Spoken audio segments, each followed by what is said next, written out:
बहुत महत्वपूर्ण मुद्दा है, जोशीमठ का मुद्दा है। मेरे साथी वहां के प्रभारी महासचिव देवेंद्र यादव जी मेरे साथ हैं, मनीष खंडूरी वहां से इलेक्शन लड़े हैं, सुजाता पॉल काफी रिसर्च करती हैं और टीवी पर कांग्रेस का पक्ष रखती हैं, आप लोग जानते होंगे इन सबको। तो एक देव स्थल है जोशीमठ, हमारी पौराणिक सभ्यता का ज्वलंत जीता जागता उदाहरण है जोशीमठ।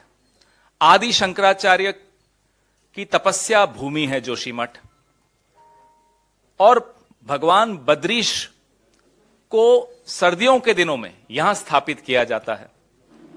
ऐसा जोशीमठ, उसके साथ जो पिछले दिनों में हो रहा है, परिवार उजड़ रहे हैं, घरों में, मंदिरों में, यहां तक कि आदि शंकराचार्य जी का जो ज्योतिमठ है वो टूट रहा है।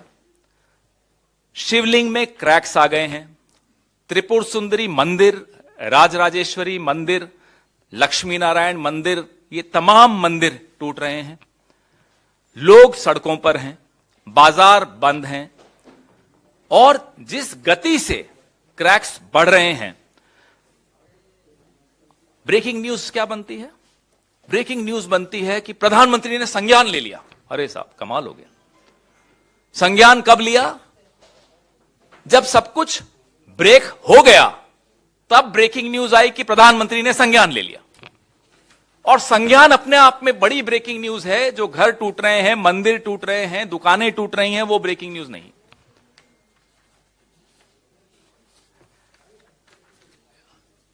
जीडी अग्रवाल नाम के एक बहुत बड़े एक्टिविस्ट हुआ करते थे।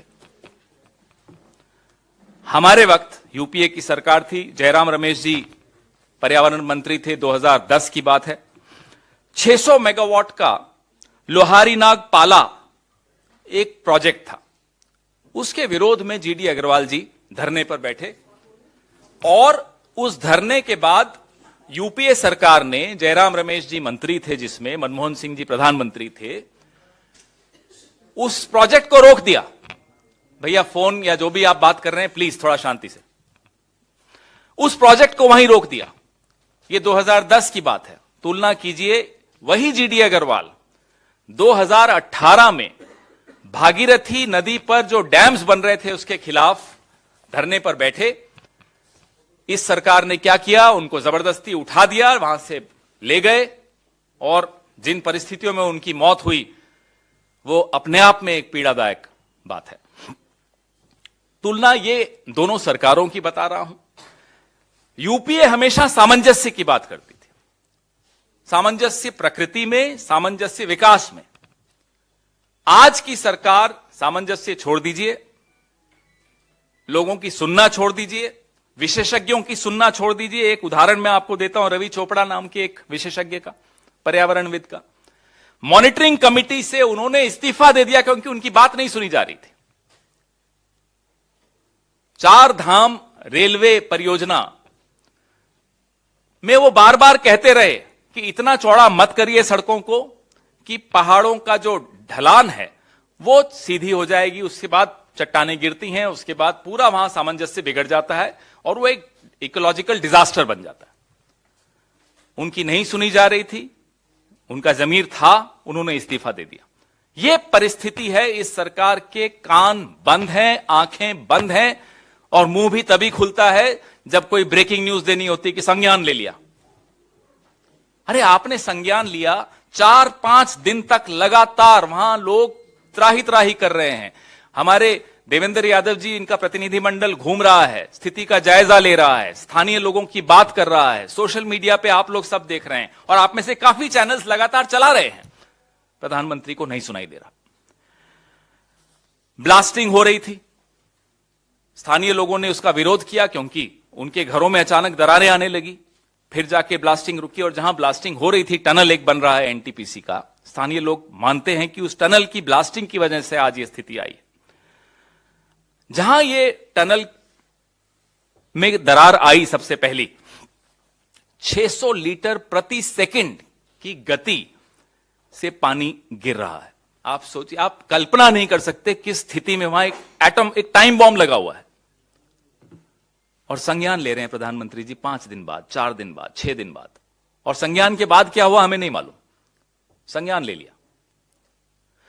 1976 में इसी इलाके में लगभग ऐसी ही एक समस्या आई। कांग्रेस की सरकारें थी, जाहिर सी बात है। मिश्रा कमेटी बनी। मिश्रा कमेटी की अनुशंसा थी कि कोई बड़े प्रोजेक्ट्स या बड़ा कंस्ट्रक्शन का काम यहां नहीं होना चाहिए, ये बहुत नाजुक इलाका है। और अर्थक्वेक, भूकंप के पॉइंट ऑफ व्यू से भी ये नंबर 5 में आता है ना, राइट? 5 में सीस्मिक जोन 5 है, तो जोन जो है ये 5 है। तो इतना नाजुक, और उस वक्त की सरकारों ने ना केवल संज्ञान लिया और ब्रेकिंग न्यूज पे ध्यान नहीं दिया। मिश्रा जी जो थे, महेश मिश्रा जी संभागीय आयुक्त थे वहां के, और तब उत्तर प्रदेश का ही हिस्सा था, उत्तराखंड नहीं था।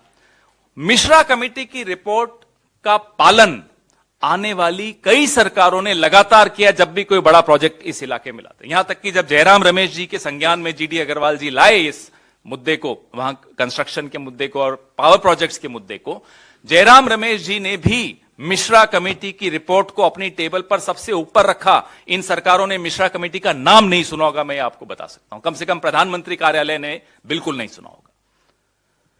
और यहां देवेंद्र यादव जी हो या सुजाता जी हो या मनीष खंडूरी जी हो या मैं हूं, हम लोग कोई ज्यादा हमारा इस दखल नहीं है निर्णय लेने में वहां, क्योंकि सरकारें हमारी नहीं है। लेकिन कम से कम इतना मालूम होना चाहिए कि उस इलाके का इतिहास क्या रहा है, विकास का इतिहास क्या रहा है, सरकारों ने कैसे रिस्पॉन्ड किया इस तरह की समस्याओं को, इस तरह की दिक्कतें जब आई। तो हमारी ये मांग है, जोशीमठ में जो हो रहा है, जो त्रासदी है, उसको राष्ट्रीय आपदा घोषित किया जाए, क्योंकि राज्य सरकार के बस की नहीं है कि वो इसमें कुछ कदम, ठोस कदम उठा पाएगी। और हम यह भी चाहते हैं कि जो 5,000 रुपए आप मुआवजा दे रहे हैं, वो बिल्कुल एक घिनौना मजाक कर रहे हैं आप वहां के लोगों के साथ। It's a cruel joke on the people of Joshimath. 5,000 रुपए आप उनको मुआवजा देंगे? यह मानव रचित आपदा है, यह बात हमें स्पष्ट, इसको कोई प्राकृतिक आपदा नहीं माना जा सकता।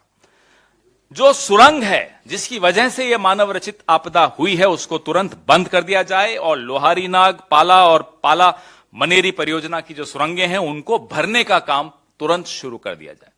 ये परियोजना हमने रोकी थी, जो मैं बार बार आपको उदाहरण दे रहा हूं, ये वही परियोजना है जिनको हमने रोक दिया था।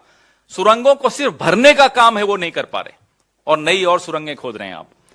जो रेलवे का कोई भी बड़ा काम इस पर्वतीय आपदा का जिससे खतरा पैदा हो जाए, उसे वहां तुरंत बंद कर दिया जाए। गहन अध्ययन करके चरणबद्ध तरीके से ही उनको मंजूरी दी जाए। और बिना सोचे समझे जो आप प्रकृति की सुरक्षा किए बगैर एक अनियंत्रित विकास जो आप पहाड़ों में ला रहे हैं, उसका जो खामियाजा है आज तो जोशीमठ के बाशिंदे और जनता भुगत रही है।